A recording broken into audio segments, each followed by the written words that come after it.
नमस्कार शेतकरी मित्रांनो, स्वागत आहे आपलं स्मार्ट मराठी माहिती या यूट्यूब चॅनलवरती। मित्रांनो, पीक विमा मिळणार किंवा नाही हा सर्वात मोठा प्रश्न आहे शेतकऱ्यासमोर। कारण अजूनपर्यंत जे आहे खरीप 2023-24चा जो आहे अग्रिम पीक विमा देखील शेतकऱ्यांना मिळालेला नाही किंवा सरसकट देखील मिळालेला नाही आहे। अनेक जे आहे ते राज्यातील मंडळ जे आहे बहुतांश मंडळे दुष्काळग्रस्त जाहीर झालेली आहे।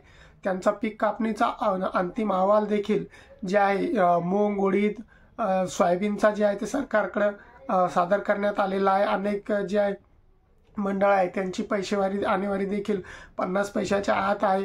कंपनी अगोदर जे अनेक लोकांनी तक्रारी दाखल केल्या होत्या येलो मोजॅकच्या, त्यांना 25% पीक विमा अग्रिम पीक विमा मिळणार म्हणून कंपनीने सांगितले होते, परंतु अजूनपर्यंत कोणत्याही शेतकऱ्यांच्या खात्यावरती ना अग्रिम पीक विमा आला किंवा कोणत्याही प्रकारचा पीक विमा जमा झालेला नाही। त्याला कारण दिले होते कंपनीने की गव्हर्नमेंटने जे आहे ते हप्ता अजून जमा केलेला नाही आहे। जी सर्वसमावेशक पीक विमा योजना आहे ज्यामध्ये शेतकऱ्यांना 1 रुपयामध्ये पीक विमा भरून घेतलेला आहे, तर त्याचा जे शेतकऱ्यांचा हप्ता आहे तो सरकार भरणार आहे।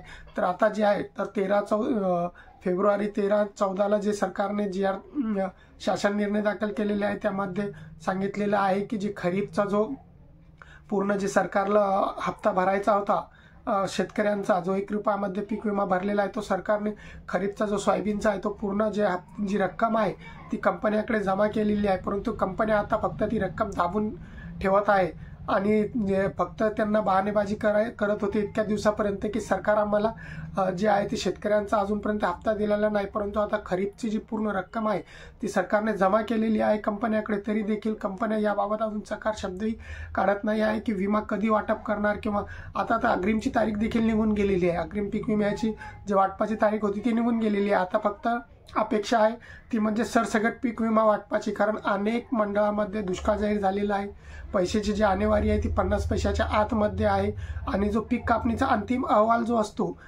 मूग, उडीद आणि सोयाबीनचा, तर तो देखील आता जे सरकारी अहवाल असतो तो देखील आता सरकारकडे दाखल झालेला आहे। सर्व पीक कापणी अहवाल देखील आता फक्त बाकी आहे ते म्हणजे कापूस आणि तुरीचा। तर तुरीचा देखील अंतिम पीक कापणी अहवाल जे आहे ते 28 फेब्रुवारीपर्यंत जे आहे ते सरकारचं संपूर्ण पीक कापणी अहवाल दाखल होऊन जाईल। तर खरीपचा जो संपूर्ण पीक कापणीचा अहवाल देखील आता 28 फेब्रुवारीपर्यंत जे येऊन जाईल। सोयाबीन, मूग, उडीद आणि सोयाबीनचा तर अगोदरच दाखल झालेला आहे, तरी देखील कंपनी अजूनपर्यंत कधी वाटप करणार पीक विमा किंवा पीक विम्याचं काय आहे अजूनपर्यंत काही बोलायला तयार नाही आहे कोणतेही। आणि आता तर रब्बीचा देखील जे पहिला हप्ता असतो तो देखील गव्हर्नमेंटने यांच्याकडे जमा केलेला आहे, कारण की जे राज्यामध्ये आता अवकाळी पाऊस आणि गारपिटीचा शेतकऱ्यांना तडाखा बसत आहे। अनेक शेतकऱ्यांचं प्रचंड नुकसान झालेले आहे मागच्या हप्त्यामध्ये आणि पुढील देखील 24 तारखेपर्यंत राज्यामध्ये अवकाळी पाऊस आणि गारपीट सांगितलेला आहे। तर अशामध्ये अनेक शेतकऱ्यांचे नुकसान देखील होत आहे, तर त्या शेतकऱ्यांना देखील आता रब्बीच्या पीक विम्याची देखील अपेक्षा लागलेली आहे। परंतु यासाठी आता मागील वेळी जसं 21-22 मध्ये शेतकरी संघटना असेल किंवा अनेक जे नेते होते यांनी झगडून जो पीक विमा खेचून आणला होता कंपनीकडून, तशीच काहीशी परिस्थिती आता पुन्हा निर्माण होत आहे। जसं बुलढाणा जिल्ह्यातील 21 आणि 22चा शेतकरी नेते रविकांत तुपकर यांनी झगडून जो विमा आणला होता, आता तसंच काहीतरी कंपनीसोबत तसंच काही करावं लागणार आहे। तेव्हा जे आहे शेतकऱ्यांना जे खरीपचा पीक विमा आणि आता रब्बीचं जे प्रचंड नुकसान होत आहे आणि आता नुकसान जे अवकाळी पावसामुळे होत आहे आणि शेतकऱ्यांना आता तक्रार दाखल करायची आहे नुकसानीची आपल्या, कारण जे आता अंतिम टप्प्यामध्ये आहे ते तूर सोंगणी सुरू आहे, गहू हा कापणीला आलेला आहे, हरभरा देखील आता सोंगणे सुरू आहे। अंतिम टप्प्यामध्ये जे पीक आहे आणि अनेक शेतकऱ्यांचे नुकसान होत आहे, परंतु कंपनीने विमा भरून घेतला आणि आता शेतकऱ्यांनी तक्रार कुठे करायची आहे? यांचा जो ॲप आहे तो ॲप बंद आहे, ॲपवरती तक्रार करायची OTP येत नाही, यांचे जे टोल फ्री नंबर आहे त्यावरती कोणी फोन उचलत नाही।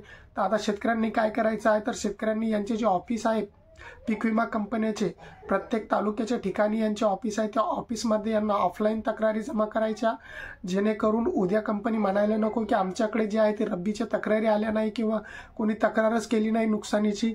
तर शेतकरी आता जे संकटात आहेत, आता बघूया शेतकऱ्यांसाठी कोण धावून येत आहे आणि कोण आवाज उठवते। आता हे खरीपचा किंवा रब्बीचा दोन्ही पीक विम्यासाठी आता अपेक्षा आहे ती सरसकट पीक विम्याची कारण कंपनीला आता बोलायला पण नाही चान्स की आम्हाला सरकारने हप्ता दिलेला नाही, सरकारने यांना सर्व पैसे दिलेले आहे, आता फक्त आवाज उठवणे आवश्यक आहे। आता यासाठी शेतकरी असो किंवा शेतकरी नेते असो यांनी सर्वांनी आवाज उठवला पाहिजे आणि जे विमा जे आहे जे विम्याचे पैसे जे आहे जे कंपनी दाबून बसलेली आहे ते आता काढायला पाहिजे। तर मित्रांनो, याबाबतचा जो वेळोवेळी अपडेट येईल विम्याबाबतचा ते आपण आपल्या चॅनलवरती घेत राहू।